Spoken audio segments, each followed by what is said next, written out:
British Prime Minister Boris Johnson reluctantly wrote to Brussels asking for a Brexit extension after MPs voted on Saturday to force him into seeking a delay beyond October 31st. But Johnson, who has pinned his premiership on getting Britain out of the European Union on time, refused to sign the letter he sent to European Council President Donald Tusk.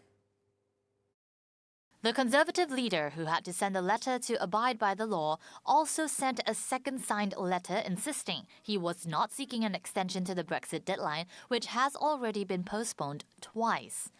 In a day of high drama in the House of Commons, MPs declined to give their backing to the revised withdrawal agreement Johnson struck with the EU this week until the legislation needed to ratify it has passed.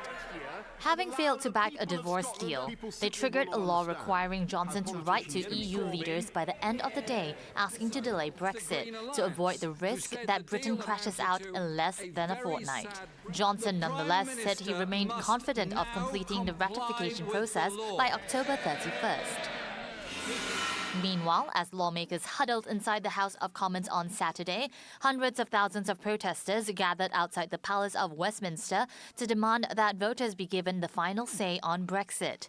Organisers said the protest drew about 1 million people, which would make it one of the largest demonstrations in British history.